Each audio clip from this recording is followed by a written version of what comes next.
I am blessed to be able to introduce our speaker this month, Chip Loving from Chesterfield Fire and EMS. He's going to be our speaker.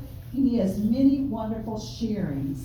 So I'm going to turn it over to Chip and let him just tell us a little bit about yourself. Okay? Okay. It's yours. Well, you can hear me, right? Yeah. Wonderful. So I'm used to yelling, and I've got a mic, so I don't know that. DDL? Hey, what? Here, I can back you off a little bit, because we Oh. hold it up for. There you go. How's that? No, that's good. Can y'all hear me okay? Yeah. All right. So my name's Chip Loving. I'm a fire lieutenant and paramedic with Chesterfield Fire and EMS. I've been with Chesterfield for about 14 years, full-time. Right now, I've been in this position that I'm in currently for the last 2 years or so. So my job, I've got the coolest job in the fire department. My job is to ride around and talk to people. So seriously, my job is community education, fire safety education, really any type of risk reduction that we can do through education. So I lead the team of, we've got a couple full-time fire and life safety educators here in Chesterfield. We've also got some part-timers and some volunteers and those kind of folks. So we do everything from pre-K up to older adults, everywhere in between.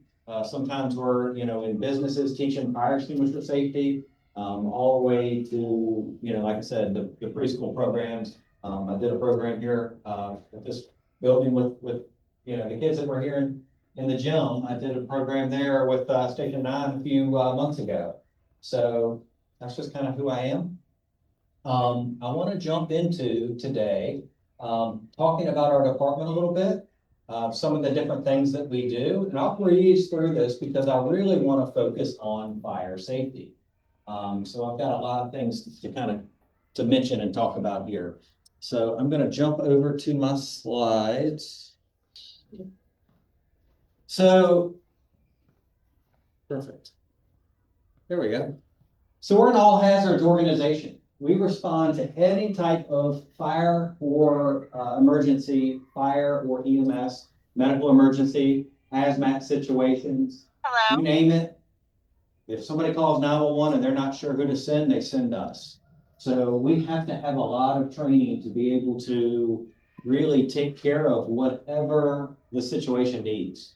We've got over 600 career members and over 180 operational volunteers. So that's operational volunteers. They're folks that are responding to calls. We have countless support volunteers that are kind of in the background behind that do the things like our fire safety education and some of the administrative tasks and so on. But that's kind of how big our department is. We've got our emergency operations branch or division, that's kind of what you think of when you think of the fire department, right? Those are the folks that are on the street responding to calls.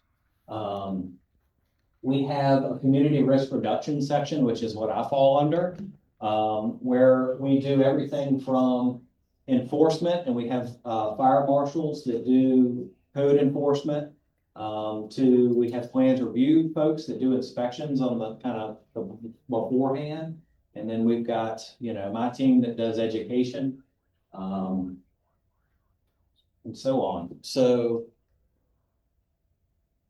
here's a quick map of our county, and it's kind of hard to see here, but each of these dots are our fire stations. Our stations, we kind of use data to drive where the stations go. If we don't just throw darts at a map, there's a lot that goes into play on where those stations go. You see right here, it's a lot more densely populated area, has a lot more fire stations than the southern part, where things are more spread out, less populated, or less fire stations. We have 23 engine companies. So a fire engine, that's the truck that's got the hose, they've got water on it. That's kind of our, the backbone of kind of who we are. We staff every fire engine with at least one paramedic, okay? That way, in case all the ambulances are out and tied up, we've got a paramedic at least on that fire engine right around the corner. So that's why a lot of times you might see where the call comes in, you might see the engine and ambulance rolling together. And sometimes it just depends on the call. Sometimes it depends on our staffing for the day. But every one of those fire engines has a paramedic on it. So you're probably wondering, well, what's a paramedic versus a regular firefighter? All of our firefighters have gone through an EMT program, so emergency medical technician. So all of our firefighters are kind of trained to be able to take care of the average sick person. Okay, the average sick or injured person, whether it's somebody that maybe fell downstairs and is having a lot of back pain or hip pain or something like that, up to somebody that's nauseous and vomiting, those kind of patients could be taken care of at we call it a basic life support level. They can be taken care of at that level. But sometimes if somebody's unconscious, if somebody's in a cardiac arrest, like there are some situations that require a higher level of training. And that's where the paramedics come into play. So we're still firefighters. You know, like I said, I'm also a paramedic. It's about 2 years of school and clinical rotations in the hospitals, very similar to what a nursing program would be. So it's essentially about a 2-year program with those clinical shifts, ride-alongs, working under a mentor, and so on, before our folks are cleared as a paramedic. So again, all of our ambulances and our firefighters are at least EMTs, but we also have a paramedic on at least every fire engine. We try to put one on every ambulance. Sometimes it just, again, depends on our staffing for the day. We have volunteer rescue squads. We kind of have a range of numbers there. Well, that's unique because it just depends on their volunteers. It depends on, were they able to, pull enough people together to staff a crew. So, nights and weekends, things like that, our volunteers could, potentially place up to 5 additional ambulances in the system on some of those peak times. Now, we're starting to kind of, folks, that's a challenge for us, and that's a challenge for the community to be able to have people come in and volunteer to do it. As the price of everything is climbing, like we're seeing more and more people have to, spend that time getting a second job or do something that's going to pay their bills, and we're seeing a decline in volunteers, especially in the rescue squads. So that's something that Chesterfield County is stepping up, and we're working to create additional positions for our ambulances specifically to make sure that we have additional ambulances in the system. Like we've developed a peak time ambulance system where we have 3 additional ambulances during the peak hours where we get more calls. So that's just kind of what we're doing in the background to make sure we're able to respond to the calls that we get.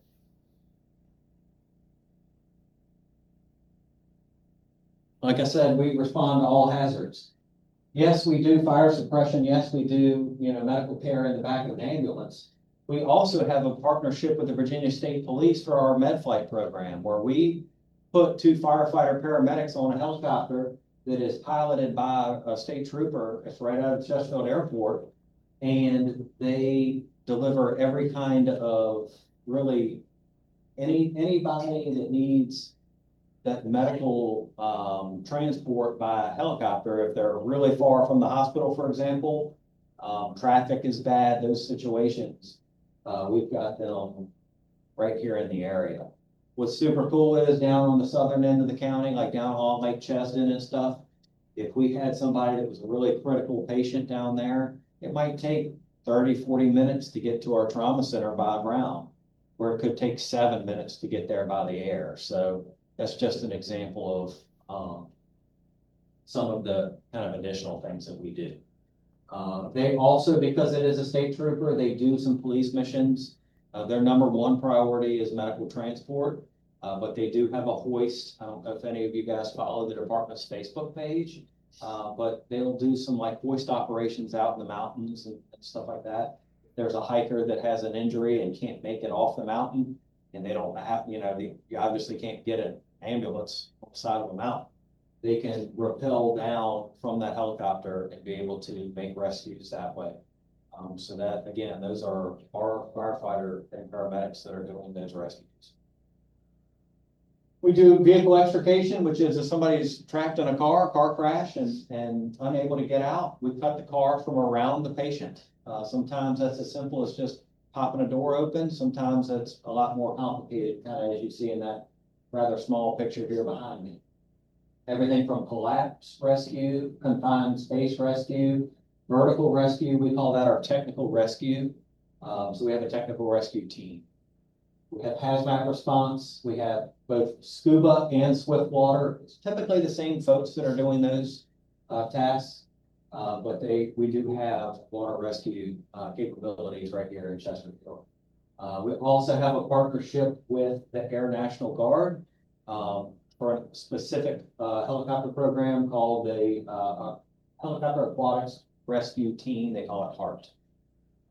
And then we also have a Marine boat that is capable of doing both EMS and fire response out on the river. So I say that to say, again, when somebody calls 911 and they don't know who to send, we're typically who shows up. If it's, a clear cut, okay, we need the police for whatever, sometimes, or animal control or whatever the case may be, then we don't necessarily go, but we do respond to all of these emergencies and have teams or crews of specially trained firefighters to be able to handle these. Here's some pictures of some of our extra units. They're just kind of some specialty things. We have specific. I'm not going to take a whole lot of time here, but we've got additional boats. We've got this big fan on a truck. So if there's a huge warehouse that's filled with smoke, we can back this truck up to it, turn the fan on, and blow all the smoke out of the building. Mobile command centers, hazmat units, lots of support units. This one here is specific for aircraft firefighting.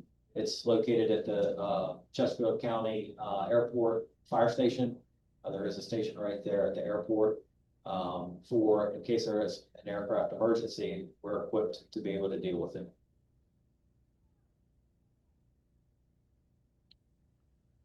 I mentioned a little bit, we've got fire marshals. Here's my favorite fire marshal. Her name is Clover. Clover, I actually work out of the fire marshal's office. Clover is actually an ATF K9. So it was a partnership where the ATF trained Clover and then gave Clover to us. And one of our fire marshals' name is Carlos. His job is being Clover's handler. What's super amazing about Clover is she is trained to detect any type of accelerant. So, example, if somebody set a fire, Clover can pick up on it. Clover can pinpoint, and they use golf tees, and they can set a golf tee down right wherever Clover triggers or alerts Carlos, her handler. So they'll set a golf tee down, and then they'll grab a sample from that. They'll keep working Clover, and she might trigger a couple of times, and then they might take those couple of samples, and every single time that Clover alerts, they end up proving that, okay, this was an arson case because the lab can confirm it based off that sample. Prior to Clover, it took maybe 20 man hours for them to come in and just dig around and grab all of these samples and send them all to the lab. And now with Clover, they can do it in a matter of minutes. So it is a truly remarkable thing that helps make sure that really streamline what that team's doing as far as investigations and investigating fire, especially those that have been set. So she's definitely fun. Most police dogs, they work to play. So meaning play is their reward for doing their work. So they work, and then they're very strict, and then they get to play as their reward. Clover works for food. So Clover doesn't, no, I'm serious, like Clover doesn't eat if she doesn't work. So they train Clover daily to feed her. It's part of the routine. So Clover plays all the time. Clover's not like your normal police dog. You can walk up to her and kind of pet her, love on her, and throw her toy, and she just wants to play. You know, the days that she's in the office, she just wants to run around the office and play all day. And so she's really a lot of fun. But you can't feed her. That's a very strict thing. So a lot of times we'll get requests where, you know, the community wants Clover to come out, or, you know, especially kids. Clover's awesome, but we gotta be very careful because Clover kind of nips at food and things like that because that's how she, you know, she has to work to get the food. So it is pretty unique. Clover's also the only, arson canine dog in, I would say, the Central Virginia area. I think there's maybe one up in Northern Virginia, and that's the only other, there might be two up in Northern Virginia. But she pretty much runs the rest of the state. And that was part of the agreement, was you get the dog, but you have to be willing to help out. Now, most of her work is here in Chesterfield. But she does have the ability to go out and help, outside even of the state, because she was taken care of by the ATF. Real quick, nobody wants to look at graphs, but for so long, the takeaway here is our department's getting busier. Our population is growing, and our call volume is growing with it. So we have to make changes to meet those demands. Here's more charts that just kind of show that. We have in, this was 2025. In 2025, we responded to just over 55,000 emergency calls. So 2025, we responded to a little over 55,000 emergency calls, just fire and EMS. At the rate that we've been trending, and they've been tracking us over the last couple of years, they're expecting by 2030 us to be about 73,000 calls. So we're climbing rapidly, and we're kind of scrambling, trying to make sure that we're growing to meet those demands. The way that looks is, honestly, back when I got hired in 2012, there was a lot of busy work. Like it was expected. When you were at the fire station, you had to look busy all day long. And then some of that, our culture internally has shifted a little bit because we are so busy running calls. We no longer have to feel like we need to try to look busy or do something or come up with something. There's so much stuff that is, you know, as a fire lieutenant, like I would come into the fire station and just be like, okay, I want to get all of this stuff done today. And I had to prioritize, what am I okay not doing today? Because this is what I would like to do today. And then I want to have downtime and some of that stuff. But like I would literally come in with a list of, okay, firefighter Jones needs to get trained on driving the ambulance. Firefighter, you know, Matt needs to get trained on, you know, working more on his pumping the fire engine. And then we might have firefighter John that needs to come in and work on riding the front seat. So like when I'm off, he knows how to fill in, kind of a thing.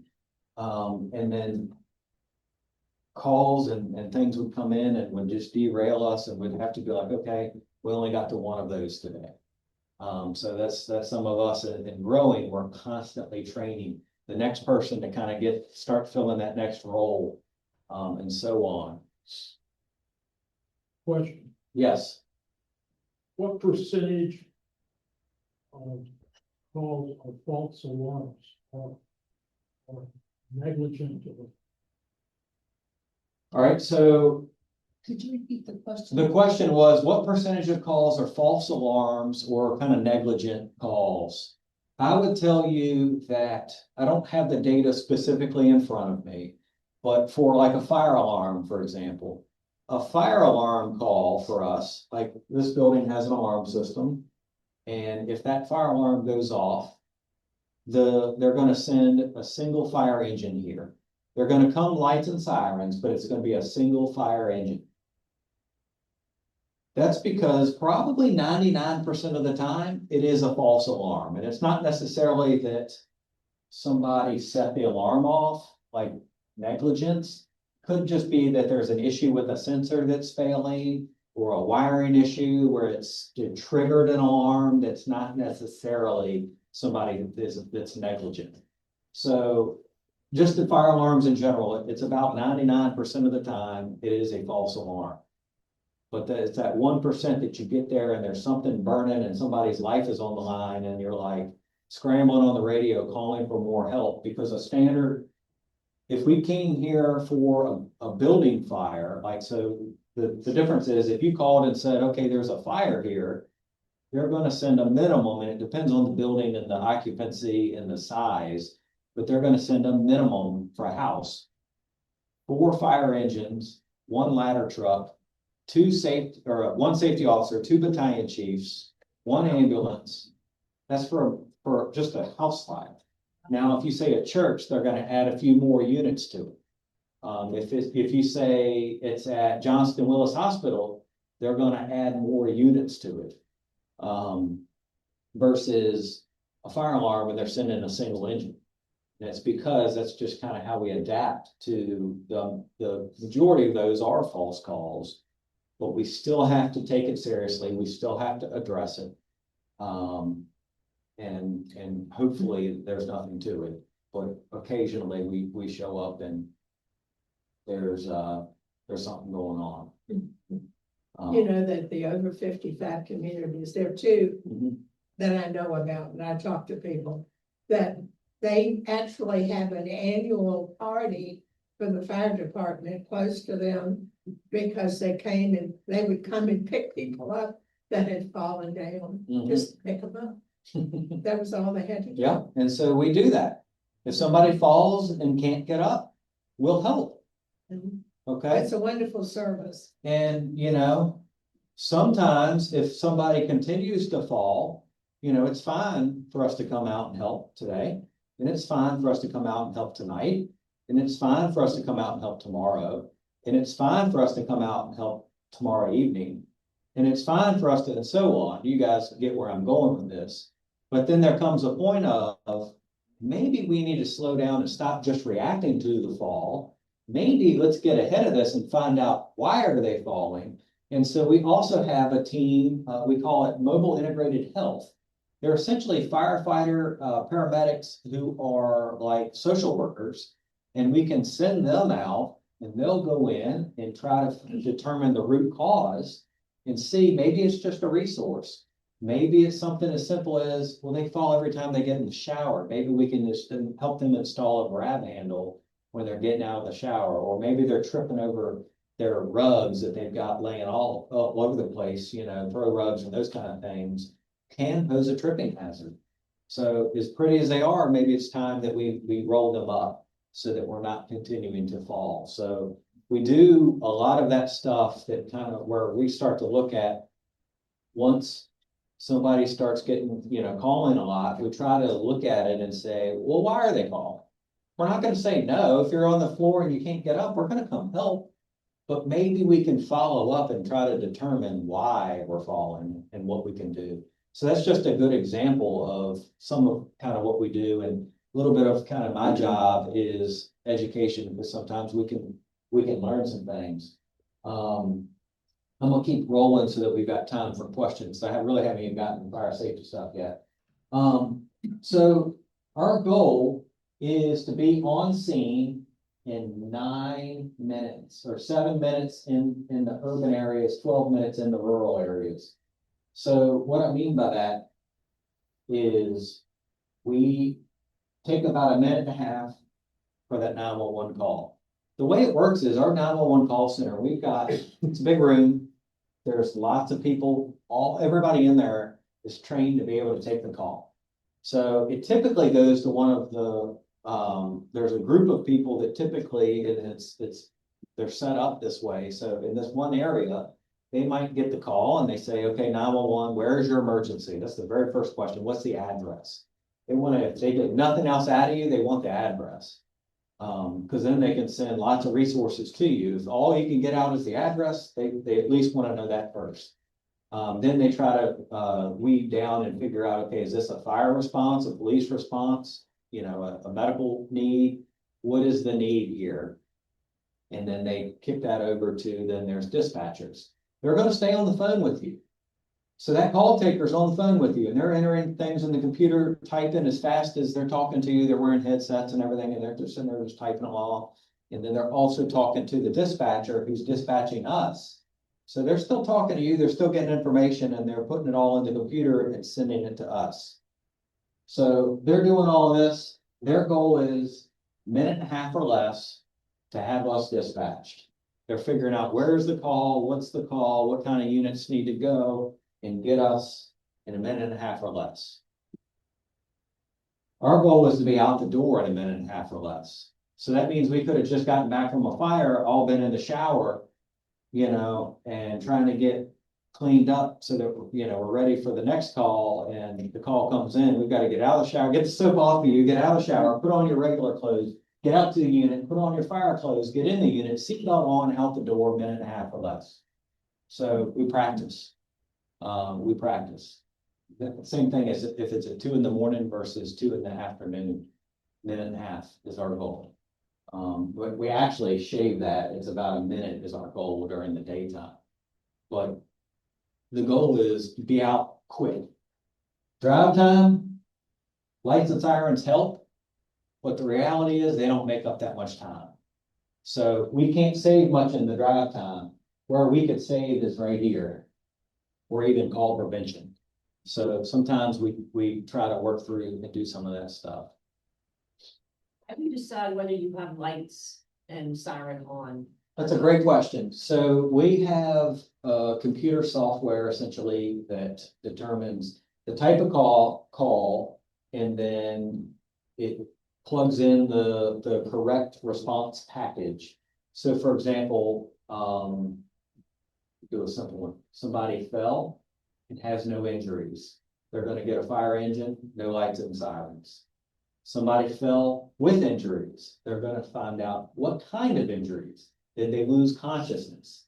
Are they conscious now? So if they fell and are unconscious, they're probably going to get, it depends on a few factors, but they're probably going to get, if they fell and they're unconscious, they're probably going to get an engine and an ambulance, lights and sirens. So it depends on a lot of factors. They have, and because we do this all the time, like our dispatchers, they do it all the time. They don't need the computer software to tell them that. They already know, but they plug it in and it gives recommendations, and then they'll make their, they've got this all choreographed ahead of time so that they know exactly who and what to send. Yes. Chip, is there a difference between placing a 911 call from a landline and placing a 911 call from a cell phone? Okay, so is there a difference in calling 911 from a landline versus cell phone? Short answer, no, not really.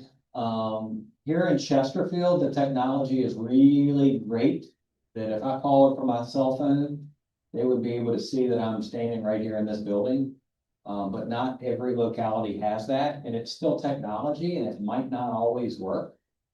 So we still like to be able to say that. Now, we all know that from a landline, it comes in and it's tethered to that specific address. So they're going to know where you are. It's not necessarily faster one way or the other. I would say, and we're going to talk about it here in a minute, if the house is on fire, try to grab your cell phone and get out of there. Don't be staying around calling from your landline. Even if you don't have your cell phone, get out and get to a neighbor that can call. That makes sense. We don't want to hang around in a building that's on fire, even if it's relatively small. Yes, sir. The other part is, when you have a cell phone, you're supposed to make sure that the emergency address is correct. So if you move to a new location, you need to update that in your cell phone, because that way, when the phone call is made, they attach that cell phone to your emergency address. And that's part of whoever you have, Verizon, T-Mobile, whatever, they have a system for that. So it's up to us to try to make sure we keep that location. How do you do that? It's in your phone. It's emergency location in your phone. We don't, I don't want to take away. Honestly, that's over my head. Yeah. I can tell you that I respond out. Sometimes we're doing, home inspections and things like that. And I'll have the citizens call 911 right there, and I'll be with them, and I'm like, call, because I want to make sure that it comes in correct. And so we'll have them do it, and I'll take the phone and say, this is Lieutenant Loving, Fire and EMS. We're just testing, can you give us the location of the call? And okay, stand by. Okay, I see they're at 123 Buford Road. Sorry, I don't know the address here off the top of my head, but they would, be able to tell us, and it's only maybe a 5-second delay. So there is some location stuff in there. Oh, no. We'll figure that one out. Yep. That's homework. But we can get it to everybody. Okay. We can get you information on that. When I moved here, I got an alert. Technology ever produce an error? If I call. I'm sure it does, but I would tell them I don't know of any cases to talk about. Anyway, We'll do that in a later meeting. yeah, so we'll save that for later. Keep going. Awesome, awesome. Good point. So I jumped past 2 maps just for the sake of time. They talk about how we're always looking at data, trying to make sure that we can meet that response goal. Essentially, this is, I'll go back for a second. This map is showing where we're able to hit our goal. What's in green, we're able to hit. What's in red or orange, we're not, and what's in white, we're definitely not. So I say that to say that we're looking at where can we not hit that goal? Okay, does it make sense financially to put a fire station all the way out here if the population is so much smaller and the call volume is so much smaller? And the answer is no, it really doesn't. Even though we're not able to get there in you know, our goal amount of time, we still have a really good system that we can get units out there. But as things grow, we're looking at that, we're monitoring that, and we actually have a team in the fire department, we call it a planning unit. And there's 4 individuals, one of them's a chief officer, and this is what they do full time. So they're constantly looking at analyzing data, making sure that we're hitting the mark, and advising the fire chief on how we need to push forward, and what we need to ask, you know, from our community, from our board of supervisors, and so on. So with that, we have challenges. Population growth. This is kind of what we've been talking about.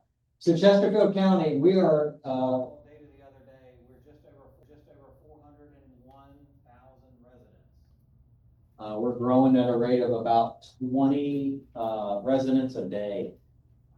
So we're growing faster than like Loudoun County.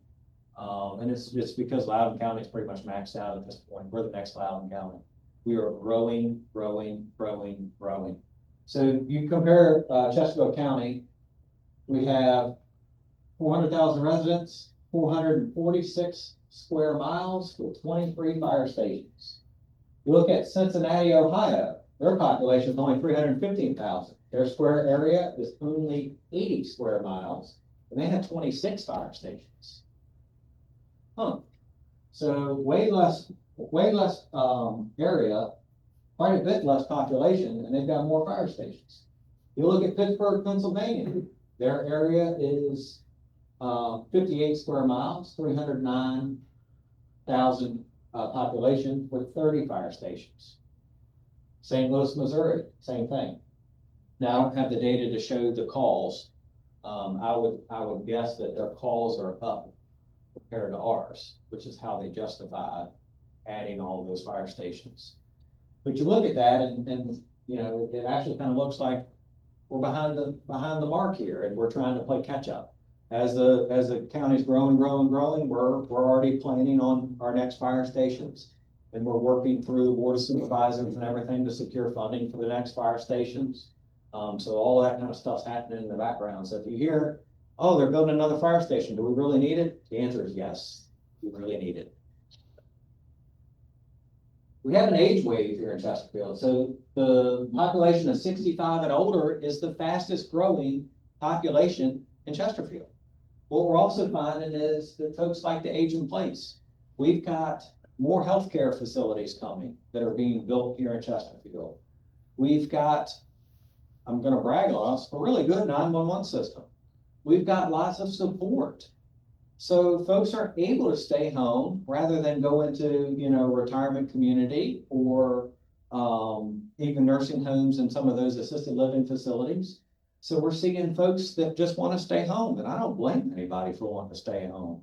But from a fire and EMS person, it does pose some challenges. So that's kind of what we're going to move into, is talking about some of those kind of things. So by 2030, the number of people in our region aged 65 and over will double.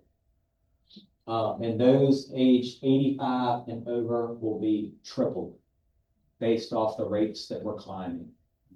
So that's that planning department that's within the fire department, that planning division that has come up with this data and watching the trends over the last 20 years, really. So definitely kind of a change. So I've been a firefighter in total for about 17 years. I brag about this all the time. I have absolutely been to fatal fires, but I've never been to a fatal fire where they've had working smoke alarms. So smoke alarms work, okay? I've been to a whole lot of fires where people have heard the smoke alarm, woke up, and then had to get out one way or another. They might have gotten hurt on their way out, but they were hurt and talking to me when we got there. One of the last fires that I went to, while I was still in emergency operations before I came into this position, was one down Long River Road in the southern part of Chesterfield. So the lady heard her smoke alarms, dogs started barking. She opened up her door, there was fire rolling out there. I really wanted to know more on where was the smoke alarm and why did it go off so late. But I can tell you that the fire started outside the house on the front porch, but she had an extension cord used to run a little mini refrigerator. And it was a really nice gesture because it was set up for drinks for delivery drivers. So she had a sign on it, free drinks for the delivery drivers, and was trying to get, give back to the folks that bring her packages and whatnot.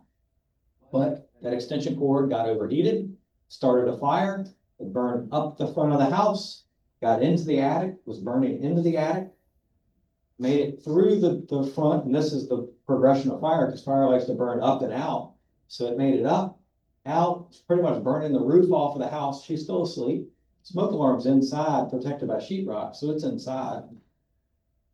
It made it inside, then to the stairwell before she heard it. So she woke up, heard her smoke alarm going off, said, I can't get out through the door. What other way do I have out? Second story window. So she jumped. We got there. I was the officer on the second arriving engine. Then we had an ambulance that got there. And when I say ambulance, I mean, they were BLS. Remember how we were talking about the difference in a paramedic versus an EMT? So they only had EMTs on there. And our chief said, Loving, I need you to go to the hospital with her. Got it. So took her to the hospital. We went all the way down to downtown to the college. And she ended up being just fine. She broke her shoulder. It was just fine other than that. So it was one of those, her house was completely destroyed. But in the scheme of things, she got out. Yes, ma'am. What is your suggestion for second floor exits for our group? Okay, so How to do it safely? what is my suggestion for second floor exit is that particular situation was an anomaly. Okay. First of all, we should have a plan. Plan A would be to use the door. We teach this weekly. We teach it to second graders. Feel the door, use the back of your hand, feel the door. If the door is not hot, open it. Take a peek. If you can, crawl low under smoke, get outside. You can get to your safe meeting place. We're going to talk about that in a minute. If the door is hot, look for another way out. When we show up, the first firefighter, the first unit that arrives on scene, the firefighter who's in charge, so like in my case, it's typically a lieutenant or a captain, Their job is to walk around the building. One of the things that they're doing is looking in windows for people, okay? So it's better if you could get out through the door. And if you can't get out through the door, get out through a window. If you're up high off of the ground, and if you have one of those escape ladders, I don't recommend practicing. I have one of those home escape ladders. You guys know what I'm talking about? It clips on the sill, and I'm dumb enough. I was like, I want to practice. I want to be ready. And I got on it, and I really thought I was going to fall. It's not worth practicing on. It's wobbly, But did it work? I think so. I think so. I think so. If we do nothing other than hanging, so if I hung from the windowsill and then let go, then what am I gonna hurt? Potentially my legs. I could potentially break my legs. But if I hang, think about it. You say,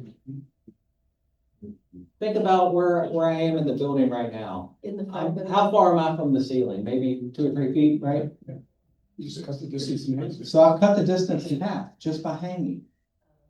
So just by hanging and then dropping, I've cut the distance in half. Now I might not be doing a 25-foot fall. I might be doing more like a 12 or 13-foot fall. Might not even be that much. So I don't typically say that we should be jumping from windows. But if it's better in there than or out there than in there, then it might be one of those things that's worthwhile. What I can tell you is smoke alarms work. Yeah. Make sure you have a working, I see you up here too in just a second. Make sure we have a smoke alarm on every level of the home to include the rooms that you sleep in. Okay? So minimum of 1 on every level of the home, and then think about, am I falling asleep in the living room a lot? Is there a smoke alarm in there? If not, maybe we need one. Yes, ma'am. Okay, one of the things that you do that is marvelous is I have a friend who's almost deaf. And the fire department somehow came in and put an alert next to her bed Mhm. that flashed lights. Yes, As well as made a very piercing sound yes. that she could hear, but mostly they can't hear the fire alarm. Do you know which team does that? Okay. Nice. My business card is right here.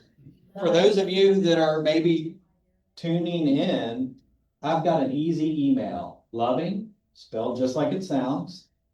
Last name is Loving.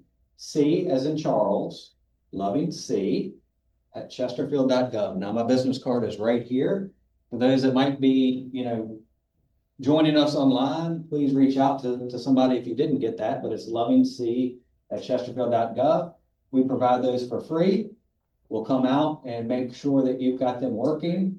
Our department buys some, and then we also get donations from the American Red Cross. So we might source it from a very, variety of places, but essentially that's something that we provide. So what it is, a couple different models, but essentially it's got like a bed shaker. So it provides some extra stimulus, and then it sits right there and it'll beep and bark and flash lights and make all this extra ruckus right there, like an alarm clock right next to your bed. Of course, then they could have a heart attack. Yeah. I hope not. A neighbor of mine said that you came and even put new batteries in there, so. Yeah, so we can help with all of that. So give me a call if that's something that you need.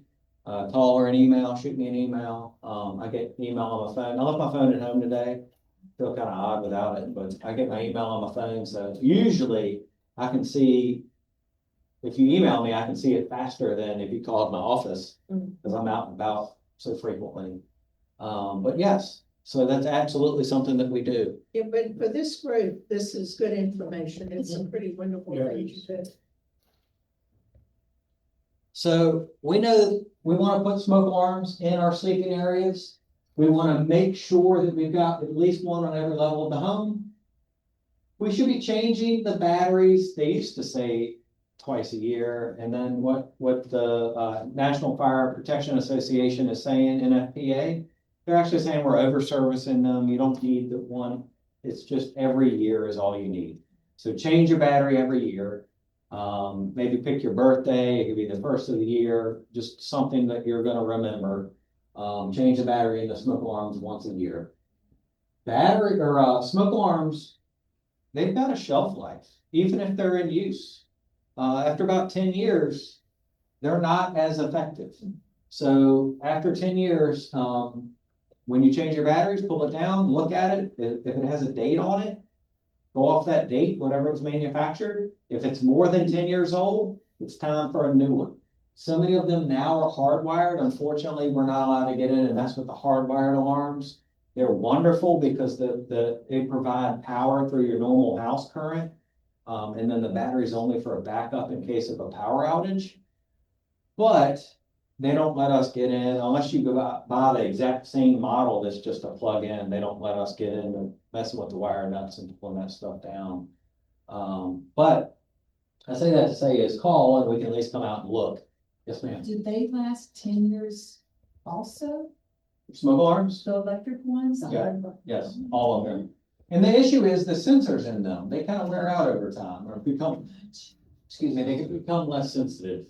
So that's why about every 10 years, it's time for a new one. Nowadays, they even you can buy them either hardwired or battery only that have a 10-year battery. So it's sealed, it costs about $10 more when you buy it. But if you're talking $18 or $28 versus $18, and it's got a 10-year battery and you never have to change the battery, you just have to push the button once a month and make sure it works. It's awesome. You think about the cost of 9-volt batteries over 10 years, that adds up. So I can tell you, I'm putting those in my house as I have them reach 10 years. I'm just replacing them with the 10-year sealed battery. And I encourage folks to look into it when it comes time for replacement. You can buy them online. You can buy them at like Lowe's, Home Depot, those kind of hardware stores and whatnot. We know when it makes that chirp sound, chirp, every so often, chirp, it's usually indicating that there's a battery. The chirp just tells you there's a problem. It doesn't necessarily mean that the battery is bad. It could be the alarm is failing. So if you hear a chirp, it's telling you a problem. Replace the battery first and then see what's going on. And if it continues to chirp, it's time for a new alarm. If I can be of any, if you guys have any questions with alarms, reach out to me. That is something that we can help with. The chirp will go away if you raise the heat in the house. So like in the winter time. Yep. If you're on vacation and you lowered it to 60 degrees and when you come back, you've got chirps. If you go back up to an operating temperature of 70, 72, whatever you got, it'll go away. That just says it's very marginal. So you're right. And we actually did a lot of research on this because it seems like 2 o'clock in the morning, give or take, is when they always fail or start chirping, right? The science actually tells us. Because you lower the temperature usually in the house is sweet. So the temperatures in the house, even if you keep it at 70 degrees, I'm just throwing a number out. You can leave your thermostat on 70 degrees. There is going to be temperature fluctuations, especially in there up in the drywall. So it is going to be the coldest roughly at 2 or 3 in the morning. That's when the sun's been down the longest. It's typically about the coldest, about 2 or 3 in the morning. And what happens is the batteries start to drop voltage when they're cold. So, to your point, that's why they do it. It's because the batteries start to lose their voltage. They get to that point where they're not working and they start chirping. That's why it's 2 or 3 in the morning typically. Because it's all temperature and yep. So we did a lot of research because we're like, why does it seem very good? Because I had to do a lot of research to come up with that answer. But And it's not much of a voltage drop. yeah. We're talking about tenths of volts. Yeah. But when you got a battery that's marginal, you're absolutely right. That's why it does it. So today's fires burn faster than ever.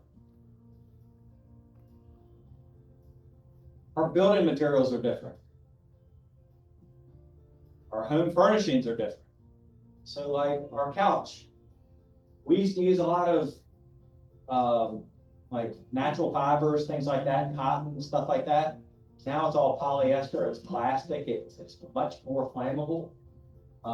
We're throwing buildings up with lightweight wood trusses where we used to do, you know, solid rafters. They were designed a lot better. They took more time, they cost more money. Time is money. Way we're growing, we're throwing things up as fast as we can. That's just the way that the building market is changing. I'm gonna pause this because the music is distracting. But that's just the way that things are changing. So what's important to know is fires grow faster.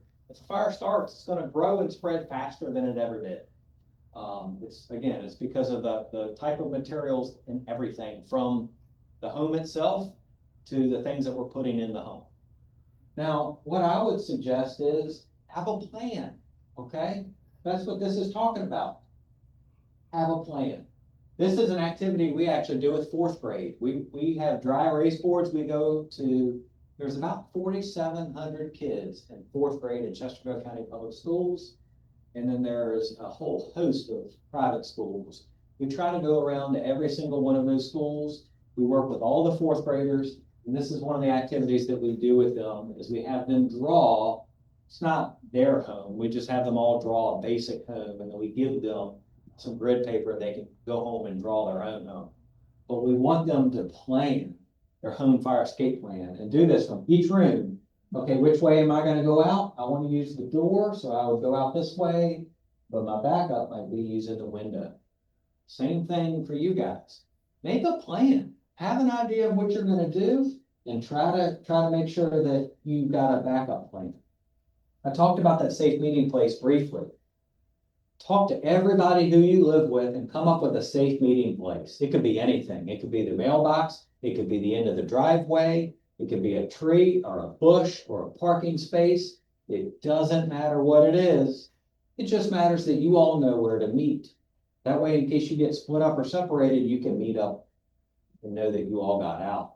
Now pick something that's close to the front where the firefighters will see you when we arrive. That way, when we show up, you can tell us, is everybody out of the home or not? If people are still inside, we're going to change the way that we respond.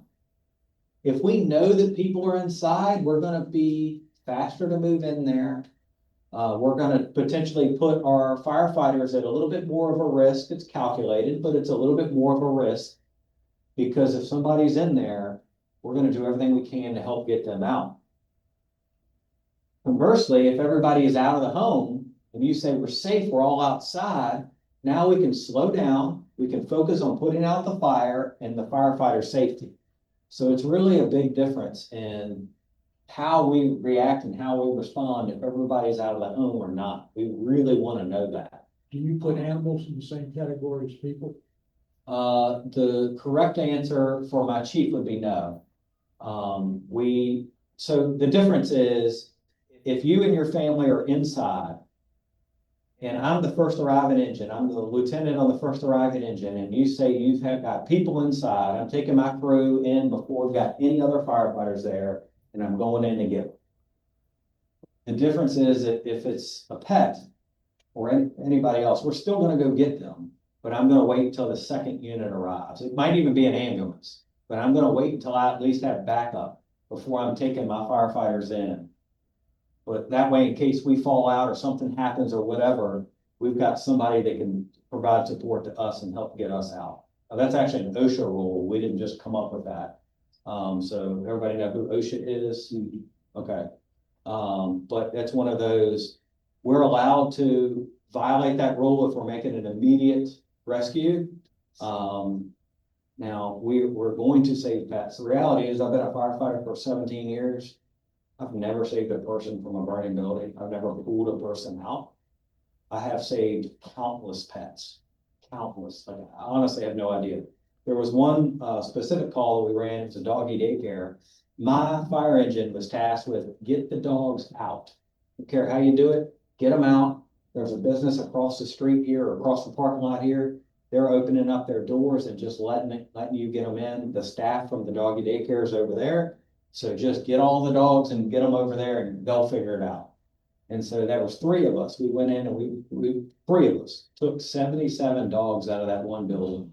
The building was burning its tail off. So we had firefighters that were focused on putting out the fire, and my crew's job was get the dogs out. We got 77 dogs out of that one building.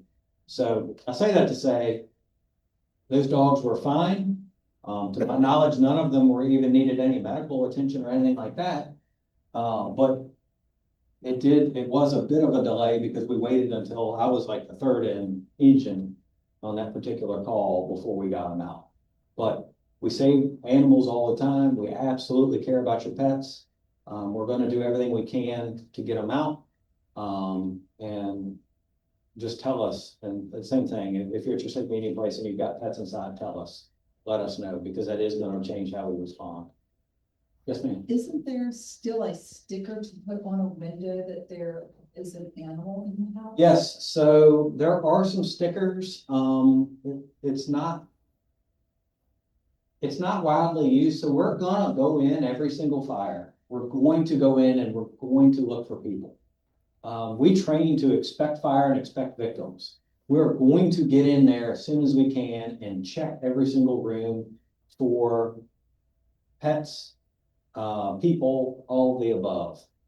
People could put a sticker on there, and if, yes, we have stickers and I've got them in my office. If somebody wants a sticker, I can get you a sticker. But if I'm riding the front seat of that fire engine and I show up and I see a sticker, I'm going to assume that there's a pet in there, but we're still going to go in there and search. Like, it doesn't really change the way that doesn't change my playbook. It doesn't change the way I'm going to respond. Now, if you're there and you're like, hey, I think my dog's in, they're normally in that room or something, or if they're just loose running around, like, we're going to go in and look. Dogs like to hide under beds, behind couches, those kind of things. We're going to look. So that's part of our training and what we do. Did that answer your question? Absolutely. Okay. Let me skip past this video. So, cooking safety. The #1 cause of fires in buildings here in Chesterfield is unattended cooking. Unattended cooking. That's so easy. We can fix that. And it starts with all of us. All we have to do is stay in the room when you're cooking. We say, stand by your pan. Clever. Stand by your pan. Stay in there. Stay around it. Same thing, even if it's an air fryer, those kind of things. Stay around it. Okay? You don't necessarily have to stand right on top of it. But if it's an air fryer, move the things around. It makes heat. It's like a little mini oven. It gets hot. Move, the bread from around it and anything that might be flammable, plastics, piled up paper, whatever it could be. These are all things that I've seen. I've seen air fryers cause fire because people have stacks of paper right next to it, and it doesn't have enough room to kind of dissipate that heat. So make sure it's got some room. Anybody know what to do if your pan or on the stove catches fire? What's the best way to put that out? And one of those fire blankets you can throw on top. Put a lid on it. A lid or a cookie sheet, just a flat sheet would slide across. I always get the question on fire blankets, and I can tell you my personal opinion is I don't know of any that have passed any independent safety tests. Fire extinguishers have to pass independent safety tests. I have seen some fire blankets that say they've passed UL class 273 or something like that. And then when you look up what that means, it means that it would be a suitable material to make a seat for an aircraft out of. Well, that doesn't mean that it would be good for putting out a fire. It just means that you could stuff the seat in your airplane with it. That's not, like, to me, that's dishonest. So, Stop the air. I encourage people to just do some research on them. Like I said, to my knowledge, I don't know of any that have passed independent safety tests. Like a fire extinguisher has to pass tests, and they all have like a UL stamp on them and everything. But my concern is they cause you to have to lean over something. Now we're risking burning our hands, our arms, our face, our airway as we're breathing in. all of those kind of things, so. I'm gonna keep moving because I'm running out of time. If we've got a fire in our air fryer, fire in our microwave, unplug it if it makes sense. So if we can, we'll unplug whatever device that's on fire. Now, if it's a microwave and it's plugged in up in the cabinet up above it, I don't expect anybody to go find a ladder. You know what I mean? Keep it shut. Same thing if it's the oven, keep it shut. Call us, get out preferably first, and then call us, let us come in. And we'll come make sure that it's out. Joan, I had a question, just in terms of time, Yes. because this is Breath Matters. And one of the things that I thought we were really gonna spend time on today is step one. So you want to jump to it? How about I jump to it? I think it would be good, I don't know what your time is, but I've got time, but I don't know what everybody's time is.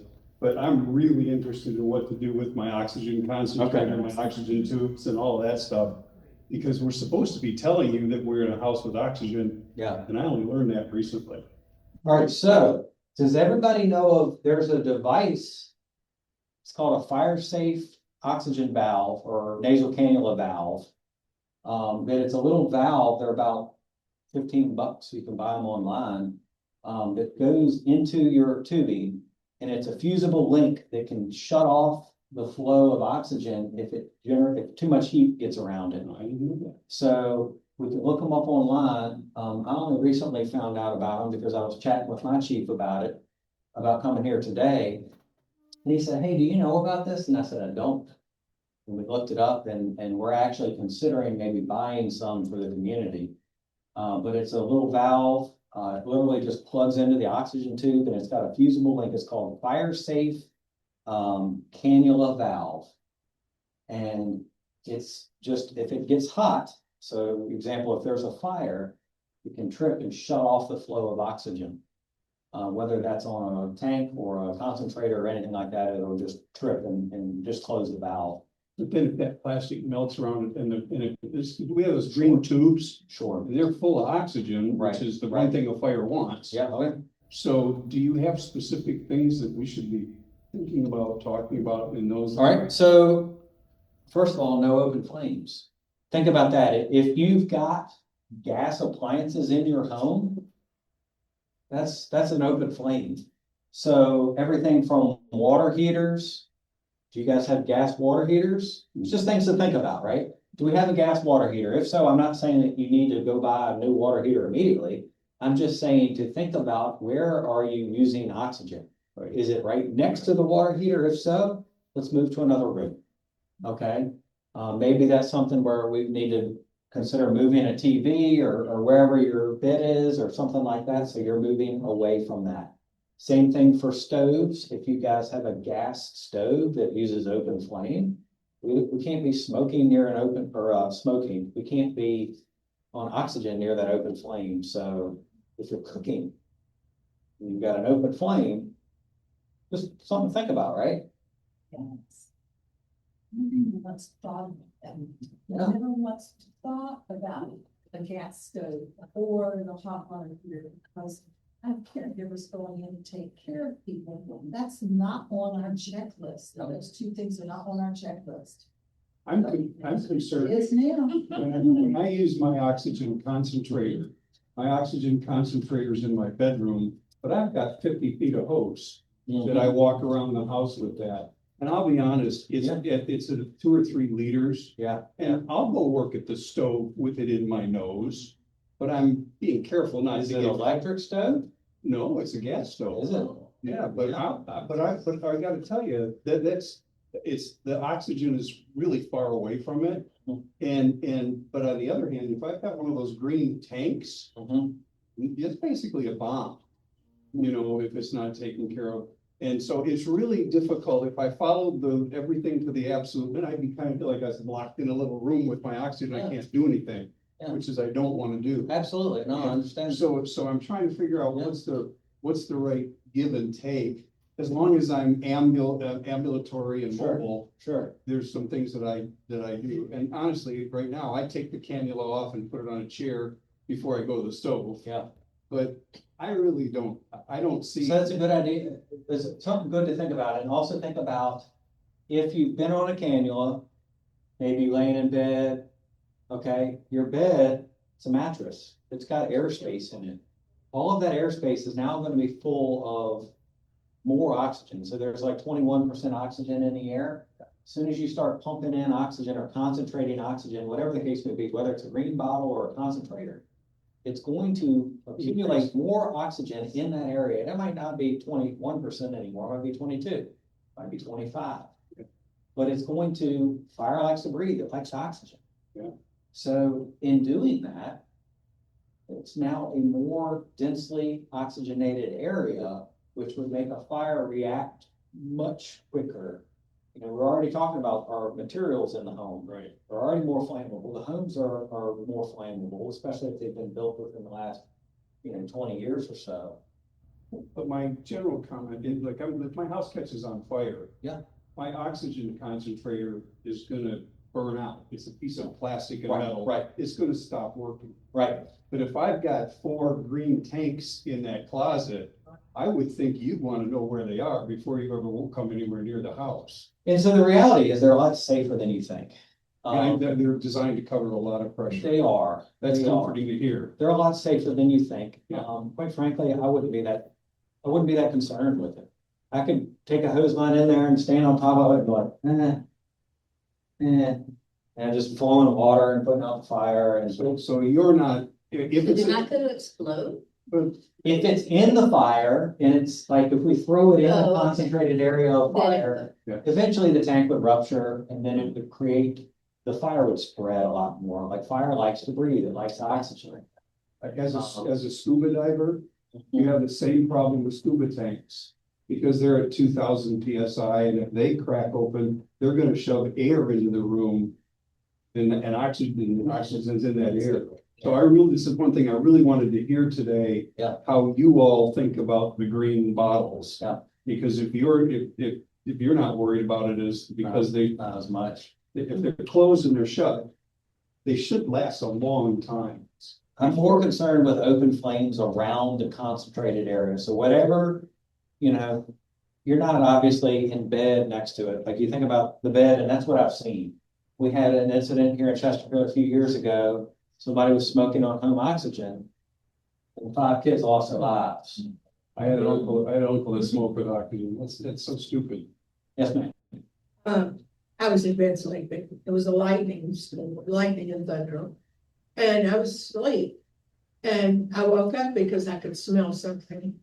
And we finally realized that my husband was still alive, so he investigated. And my curling iron was plugged in, and it was sparking because the lightning had hit something, maybe the curling iron. So, but that's something that could cause a fire if Yeah. there were flammable things. Sure. They're good. So do you think they're talking Should about be unplugged. unplugging everything? You should always. What's that? Curling iron. Yes. I do So that. curling irons, even toasters should be unplugged when not in use. Toasters, Yeah. microwave? Not the microwave, they don't really do a lot. The issue with like a toaster has heating elements in it. And they can draw current, even when you're not using them, especially if there becomes a problem with it. The way they're designed, it shouldn't, but we've seen it happen before. Well, what does that lightning strike, what makes it go to an appliance? What's going on with that? What can we do overall to keep that from happening? Just So- unplug it. I Yeah. unplug stuff in lightning storms, my washer, my dryer. I lived on the top of a hill and I had to put a lightning rod in Yeah. the house. To Lost burn, two to take the TVs. electricity down. So now It's we really TV. inexpensive to do. If you really wanted to be worried about lightning, you could have somebody run one We have chimney one down the time. ground. There's actually a company like right over here that does it, the name of it, off the top of my head. Yeah, there's one like just the other side of B3, the old library, maybe in that old library. On the Bonnet Right Road? here, yeah, the old Bonner Library, they at least used to. I was stationed in 9, I remember doing a program over there. Chip, what else should we be worried about? What about, using a fire extinguisher ourselves? Yeah. That you've got in your kitchen, is there something you shouldn't spray with that stuff? So I teach a whole class on that, and it takes about an hour to cover that. The short version is the type of extinguishers that you probably have in your home are probably safe for just about anything you're gonna encounter. That being said, if you're on home oxygen, I wouldn't try to be messing with the fire extinguisher. I would get out. Okay? Especially if you're on oxygen and have been on oxygen and the oxygen concentration is higher in there, things change and it just might not be worth it. Your life is the most important thing, you and your family, and getting out and then just letting us come in and deal with it might be the best option.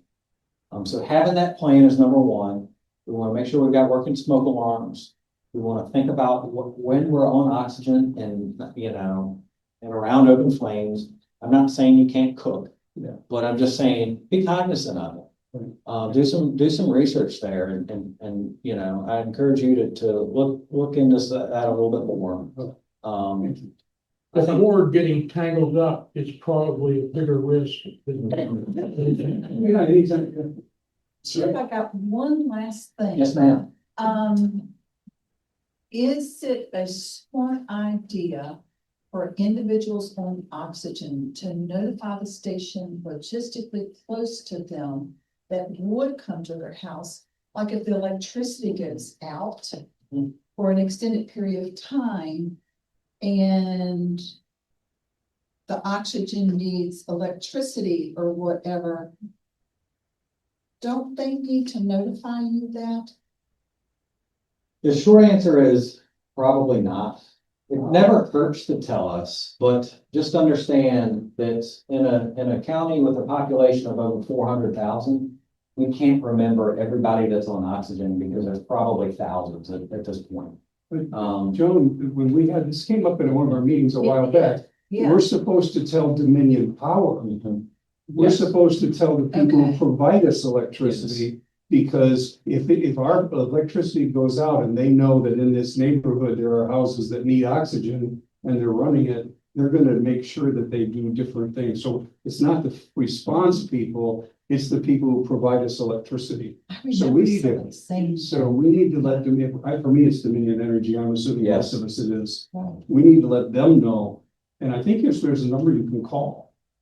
Well, I had a form to fill out for that, I filled out the form, and I don't remember I called or what, but I was told that that does not mean that our neighborhood or our whatever would get priority. That means if you can't pay your bill or something like that, that they will help. That's what I was told. Now, that was several years ago, because I had that concern. George went on oxygen, and I was told, I don't know. So we heard that at a meeting here about a year ago, and that was something I wanted to follow up. So glad to know it's not you. Right. We don't need. The other thing that you can consider is, and I actually had on my list here, is you could put up a sign out front that says oxygen in use. Yep. And then that way, as we're responding, we'll see that and trigger, okay, there's oxygen in there. That's probably the best thing we can do, because we don't know which station is going to absolutely respond. Because you could go tell everybody at Station 9, and Station 9 is working a cardiac arrest over here, and they're all tied up. And so Station 20 at Courthouse Road is the first arriving unit, or Station 2 at over by Manchester Middle. That's something we can look into. I feel like we need to have you here again. Yeah, Absolutely. And for 2.0. Yeah, Really do. absolutely, yeah. And the only reason I say that is because you've got such wonderful information, and I really hate to cut you off. No, I also have to respect their time. absolutely. Yes. Really appreciate it. I'm happy to come back and continue the conversation. We can pick up right where we left off. You have a Right, lot more perfect. slides. Huh? You have a lot more slides. This- Yes, you do. Please. We'd love to have you. Yeah. And Cynthia will get in contact with you. We'll have you later this year. Yeah. Does that work? Yeah, and I've got my card up here again. If anybody wants to take it and ask questions in the meantime, feel free. Okay. Thank you so much. Yeah, the last thing I want is for you guys to go home not feeling safe. And if there's something I can do to try to help, whether that's help reassure you or, oh yes, stop doing this. Let's think about these things, right? I want to make sure that we are addressing those in a timely manner. So if you think of something, please, I encourage you, take my card, reach out. Absolutely. I'm here for you guys, so. Thank you, Chip. So I really appreciate it. So appreciated.